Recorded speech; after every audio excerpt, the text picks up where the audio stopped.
आइए आगे हम बात करते हैं equation of motion by graphical method. ठीक है, तो मैंने आपको कहा कि दो मेथड्स होती हैं, एक मेथड हम पढ़ चुके हैं, ये दूसरी मेथड है। इस मेथड में हमें क्या करना है, ग्राफ के through in equation of motion को समझना है। ठीक है, कि कैसे आती है।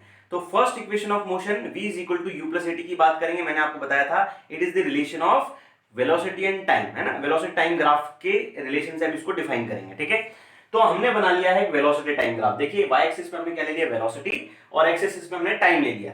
ठीक है, तो किया क्या है हमने, देखिए हमने इस ग्राफ को जीरो से या इनिशियल पॉइंट जीरो से ना स्टार्ट करते हुए किसी एक पॉइंट से स्टार्ट कर दिया है, क्योंकि हमें कुछ इनिशियल वेलोसिटी लेनी है। ठीक है, u हमें चाहिए कहीं ना कहीं, है ना, क्योंकि हमें v is equal to u plus AT formula चाहिए ना, तो हम जीरो नहीं ले सकते, क्योंकि u जीरो कर देंगे तो भाई u बचेगा ही नहीं। ठीक है, तो हमने क्या ले लिया, कुछ इनिशियल वेलोसिटी थी उसकी, क्योंकि भाई है ना, कुछ इनिशियल वेलोसिटी ऊपर से स्टार्ट किया, मतलब कुछ ना कुछ वेलोसिटी पहले से थी।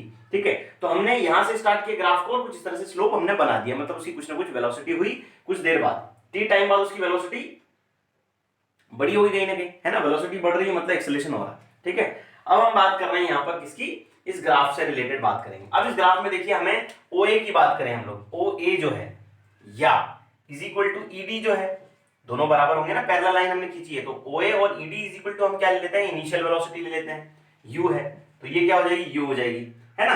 और यदि हम बात करें किसकी, CE की, किसकी बात करें, CE की बात करें, या हम बात करें BOB की, सॉरी OB की बात करें, तो ये क्या होगी, हमारी फाइनल वेलोसिटी होगी, है ना।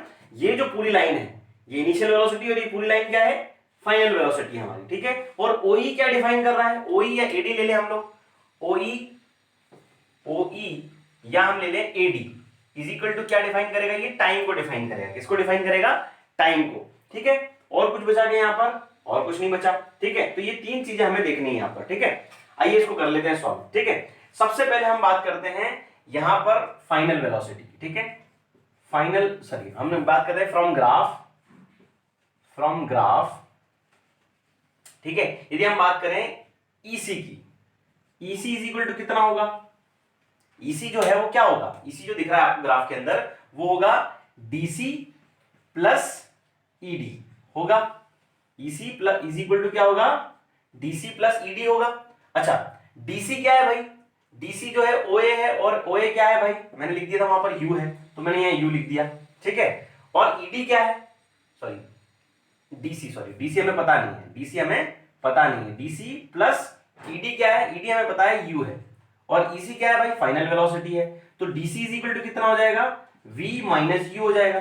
ठीक है, इसको इक्वेशन नंबर 1 दे दीजिए। ठीक है, आगे हम बात करते हैं किसकी, वी नो दैट, हमें पता है, अब ये DC की वैल्यू हमें पता नहीं है ना, तो हमें पता है कि भाई एक्सेलरेशन इज इक्वल टू होता है V minus u divide by T होता है। ठीक है, अब V माइनस यू क्या है भाई, यहां पर DC है, पुट कर दूं क्या यहां पर, from equation 1 V minus you किसके बराबर, DC के बराबर, तो मैं यहां पुट कर दूं, तो A इज इक्वल टू क्या हो जाएगा, DC अपॉन T आ जाएगा, तो DC इज इक्वल टू कितना आ जाएगा, AT आ जाएगा, क्या आ जाएगा, AT, है ना। अब इस DC की वैल्यू में यहां पुट कर दूं क्या, put the value of DC in equation 1। अब यहां पुट कर देता हूं तो मैं क्या आ जाएगा भाई, ये आ जाएगा AT is equal to V minus u, या मैं इसको ऐसे लिखूंगा V is equal to u plus AT, तो कोई दिक्कत नहीं है। तो हमारे पास आ गई फर्स्ट इक्वेशन ऑफ मोशन, कहां से आई, वेलोसिटी टाइम ग्राफ से। हमने क्या किया भाई, ग्राफ बनाया, उसमें हमने कुछ इनिशियल वेलोसिटी थी पार्टिकल की, A से स्टार्ट किया, और कुछ स्लोप बना दिया। ठीक है, अब इस स्लोप को मैंने ऐसे जोड़ दिया टाइम के साथ, कुछ इस तरह से मिला दिया, तो मुझे एक पूरा का पूरा एक स्ट्रक्चर मिला। स्ट्रक्चर में हमने सबसे पहले क्या लिया, जो EC की जो वैल्यू थी उसको हमने लिख दिया भाई कि DC प्लस ED के बराबर होगा, इन दोनों के सम के बराबर होगा ना भाई, और इनकी वैल्यूज पुट कर दी। DC की वैल्यू हमें पता नहीं थी, तो DC इज इक्वल टू कितना आ गया, V माइनस यू, इसको इक्वेशन नंबर 1 दे दिया।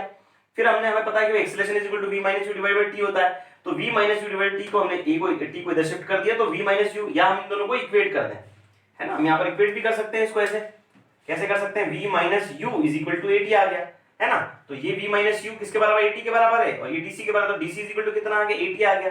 ठीक है, इसकी वैल्यू हमने वापस यहाँ पुट कर दी, तो हमें क्या मिल गई, फर्स्ट इक्वेशन ऑफ मोशन मिल गई। That's all, this is the first equation of motion. ठीक है, आगे हम बात करेंगे सेकेंड इक्वेशन ऑफ मोशन की। ठीक है, समझ में आ गया, सेकेंड इक्वेशन ऑफ मोशन की बात करेंगे। आइए,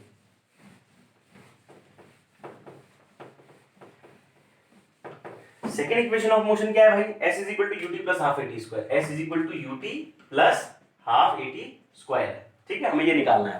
अब हम कैसे फाइंड करेंगे इसको, अच्छा यहाँ पर हमें डिस्प्लेसमेंट निकालना है, क्या निकालना है, डिस्प्लेसमेंट, और डिस्प्लेसमेंट हमें निकालना है तो हमें क्या करना पड़ेगा, एरिया निकालना पड़ेगा। कैसे निकालना पड़ेगा, इसी ग्राफ में हमें एरिया फाइंड करना पड़ेगा। यदि मैं इस ट्राइंगल का और इस रेक्टेंगल का एरिया निकाल दूं तो मुझे क्या मिल जाएगा, डिस्प्लेसमेंट मिल जाएगा, मतलब मुझे क्या मिल जाएगा, एसी मिल जाएगा, ठीक है, मुझे एसी निकालना, ठीक है। तो कैसे करेंगे भाई, एरिया ऑफ ट्राइंगल, ठीक है, हमें डिस्प्लेसमेंट निकालना है, मतलब एस निकालना है, डिस्प्लेसमेंट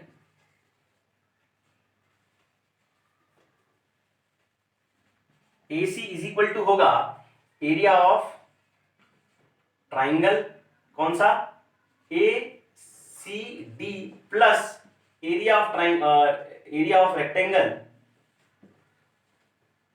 कौन सा है, OADE।